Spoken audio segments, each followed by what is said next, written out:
എന്റെ video explanation, അതായത് mile സ്റ്റോണിന്റെ വീഡിയോയുടെ താഴെ വന്ന കമന്റ് ചെയ്തിട്ട് ഞാൻ പറഞ്ഞ എക്സ്പ്ലനേഷൻ കൊടുക്കാൻ വേണ്ടി ഞാൻ എന്റെ ചാനലിൽ ഒരു വീഡിയോ ചെയ്യുന്നത് സ്പീച്ച് മേക്കപ്പ്.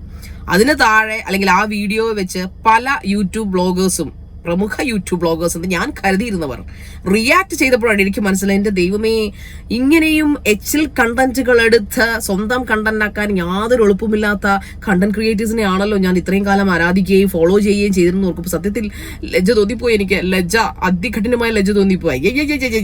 കഷ്ടം. പ്രത്യേകിച്ചും life of Ananthu. Life of Ananthu, എന്താണ് നിങ്ങളുടെ ലൈഫ്? പലയിടക്കെന്നും പലതരത്തിൽ സ്ട്രൈക്കും പണിയും കിട്ടിയിട്ടും പേടിച്ചു തൂറിയായ അനന്തു പലതും വീഡിയോകൾ റിമൂവ് ചെയ്തും ഒക്കെ സംഭവങ്ങൾ നാട്ടുകാർക്ക് അറിയാം. എന്നിട്ടും വാലും തലയും ഇല്ലാതെ എന്റെ പല വീഡിയോ ക്ലിപ്പ് ബൈറ്റ്സ് ഒക്കെ എടുത്തു വെച്ചിട്ട് പുള്ളി അങ്ങ് ചുമ്മാ അങ്ങ് ഡിഫൈൻ ചെയ്യുവാണ്. ശാരിക അങ്ങനെയാണ് ഇങ്ങനെയാണ് ഉദ്ദേശിച്ചതെന്ന് വെച്ചാൽ പുള്ളിയാണല്ലോ അത് ചെയ്യുന്നത്. സ്വന്തമായിട്ട് എന്തെങ്കിലും കണ്ടന്റ് ഉണ്ടാക്കി ഇടുകയെ മറ്റുള്ളവരുടെ എച്ചില് നോക്കി നടക്കാതെ. കഷ്ടം.